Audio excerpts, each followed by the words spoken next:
Understood. Return to your position.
Freeze!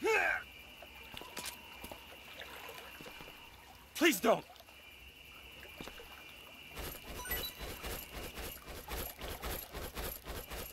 Huh?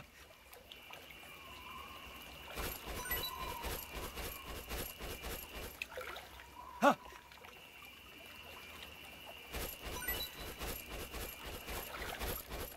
Huh?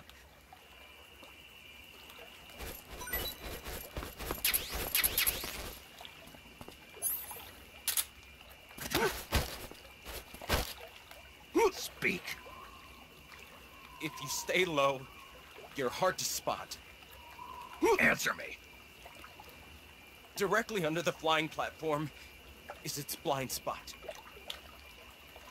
Speak. Bastard!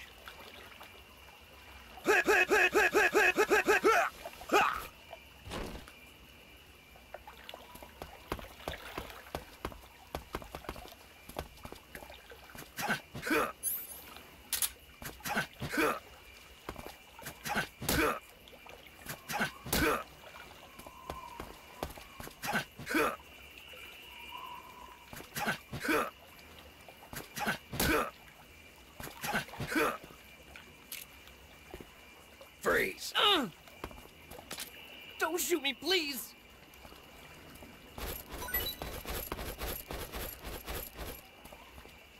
Oh!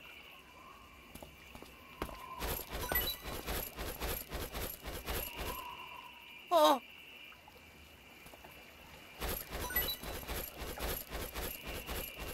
Oh!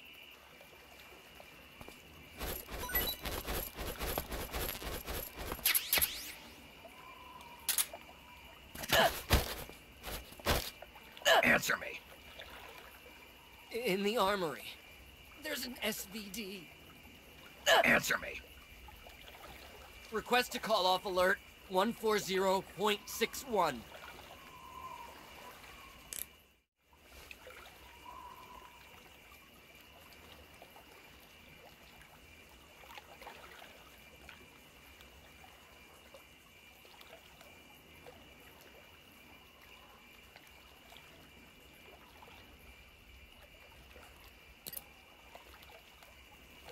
Speak.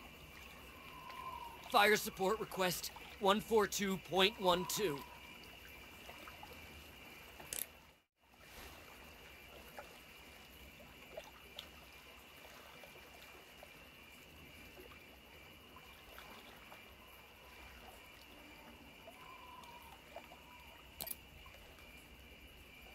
Speak. You lousy...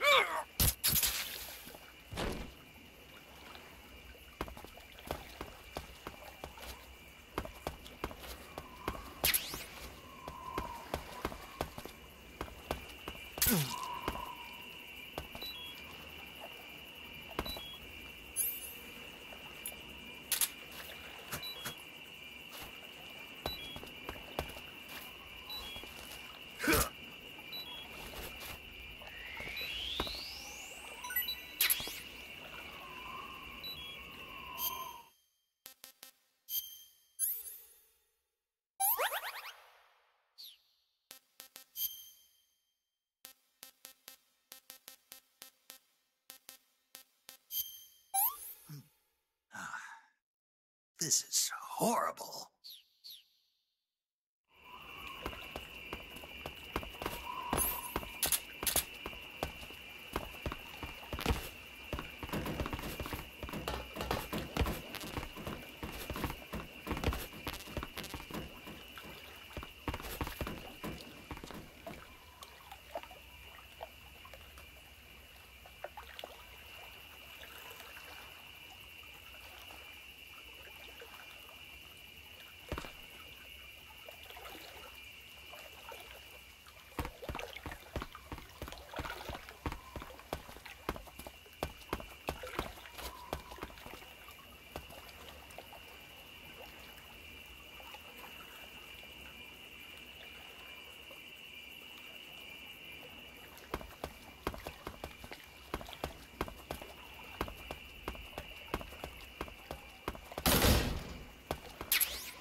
Ah, you've got an SVD.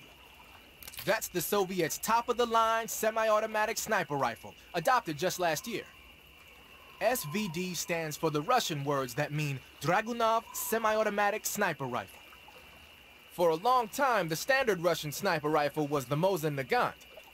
But at the beginning of the 1950s, when Soviet troops started carrying automatic rifles and assault rifles, the need for an automatic sniper rifle increased. The SVD was developed to fulfill that need. It can use the same ammo as the Mosin Nagant, 7.62mm by 54 rim cartridges, but they developed a new type of ammo with a tighter firing pattern to go along with it. I heard that these new rounds have a steel core and are 2.5 times more precise than regular rifle bullets. Nothing can match that thing in terms of precision. Try it out for yourself and see how powerful it is. When you equip a sniper rifle, you'll go straight into first-person view. Once you're in position, press the aim button to look through the scope. The trigger is the weapon button as usual. You can change the magnification on the scope by pressing the action button. You can fire from a standing position, but your aim will be a heck of a lot steadier if you're lying down. Try it out.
Do you want to save?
delicious.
Do you want to save?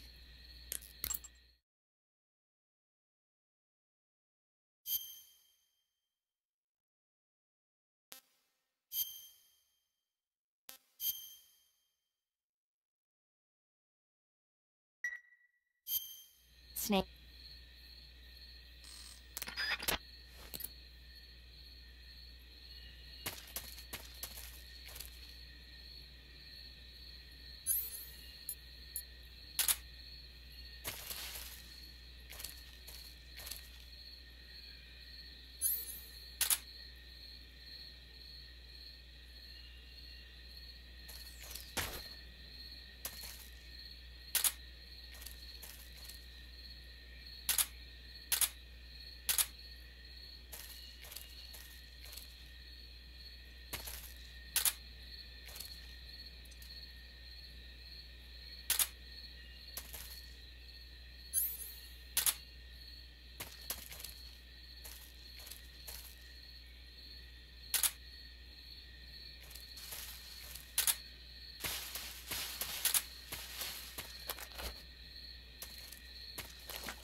pretty tasty.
I'm gonna puke.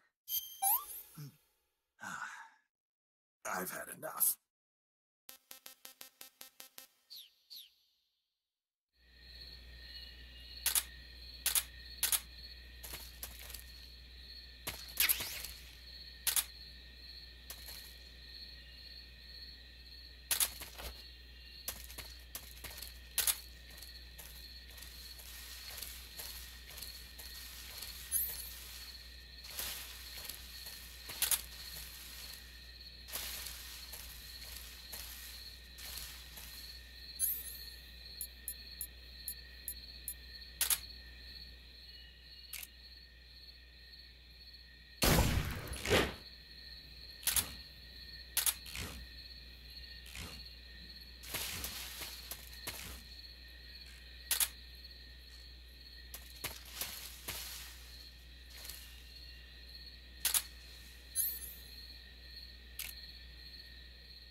I see you've captured a poison dart frog. The poison dart frog is native to the tropical rainforests of Central and South. By the way, Snake, What? you know the Ocelot unit commander? Ocelot? Yeah, that's not his real name, is it? I wouldn't think so. Is it a code name? You mean like Snake? Yeah. Maybe. Why? Is that strange? No, I was just wondering why he's called Ocelot. Why's that? Well, I looked it up, and it turns out the ocelot is a wild cat whose habitat stretches from the southern U.S. down to northern Argentina. They live in a variety of different environments, from tropical rainforests to savannas. The biggest ones can grow up to 1 meter in length. They're normally solitary creatures, and their diet consists mainly of small animals and fish. During the day, they sleep up in the trees, but at night... Yeah, paramedic. Oh, right. So the ocelot is an animal that lives on the American continent. But then I wondered, why would a Soviet officer be using the name of an American wildcat? Good question. Maybe it's because he's fast and agile like an ocelot. Yeah, maybe you're right. But why'd you go to all the trouble of looking it up? Because I was curious. Was it helpful? Sure. When you get hurt, your body will heal its... Snake, that area is inhabited by European rabbits. The European rabbit is said to have come from the Mediterranean. When you get shot, you'll sometimes... Snake, that area is inhabited by the Japanese flying squirrel. Japanese flying squirrels are non-venomous, and they shouldn't attack you. The head, front legs, hind legs, and tail of the Japanese flying squirrel are connected by a membrane of skin, which allows the squirrel to glide from tree to tree. It says here that if it catches a good wind, it can fly more than 100 yards. Sounds like it's going to be tough to catch one.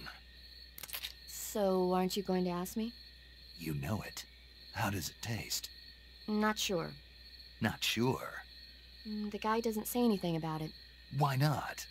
Gee, maybe it's because no one would ever think of eating a flying squirrel. Then I must be the first one. Maybe you are.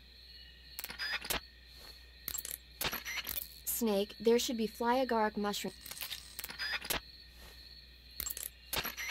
Snake, that area is inhabited by...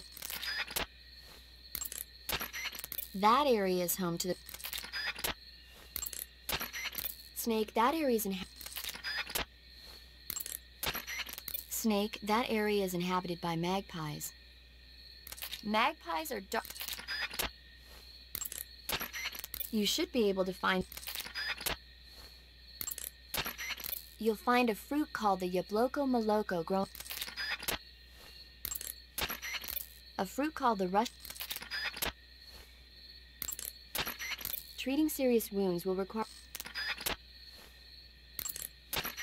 Snake, be careful when you approach the enemy. The closer you are to them, the more accurate their shots will be, and the more damage... Snake, whatever happens to you, make sure you leave a descendant, okay? Are you saying you want to have my baby? No. I'm saying that in the 21st century, the genes of soldiers like you are going to be in high demand. Genes? Uh-huh. Remember when Watson and Crick discovered the double helix structure of DNA back in 1953? No. You know, they won the Nobel Prize in Medicine for it the year before last. Of course, you have to feel sorry for Pauling and Franklin. They were researching the exact same thing. Sorry, I don't follow. Inside every living creature are little blueprints called genes. Through the union of the sperm and egg cells, these blueprints are transformed and inherited by the next generation. That's why parents and children resemble each other. The concept of genes was first proposed over 100 years ago by Mendel, but he didn't know what they were exactly. For a while, it was thought that chromosomes were composed not of deoxyribonucleic acid, but of proteins called polypeptides. Later, it was shown that deoxyribonucleic acid, or DNA, was a biological macromolecule. Then 11 years ago, Watson and Crick discovered that DNA had a double helix structure. Yeah, this is all fascinating stuff, but what exactly does it have to do with me? The inherent characteristics of any given individual are determined by his or her genes. By duplicating a set of superior genes, a separate body with the same set of characteristics, a clone, can be created. But genes don't control a person's fate. That's true, but having an offspring that's genetically identical to the parent is more efficient, right? You can expect better results that way. More efficient? You can't mass-produce human beings. Maybe, but now that we know the true nature of genes, human cloning is that much closer to reality. Nuclear transplanting is already theoretically possible, so one day... My genes are going to be a valuable commodity. Exactly. They'd never let that happen.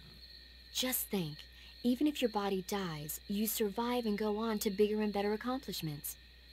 If you think about it, it's kind of an honor. Does that kind of technology seriously appeal to you? Well, I am a doctor. I can't condone it on moral grounds, but I'm fascinated by the possibilities.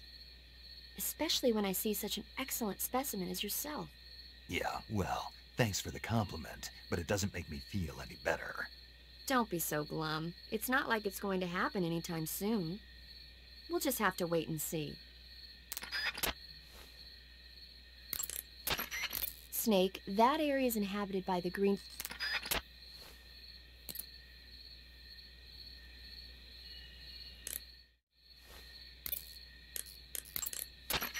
You want to save? Hold on a sec.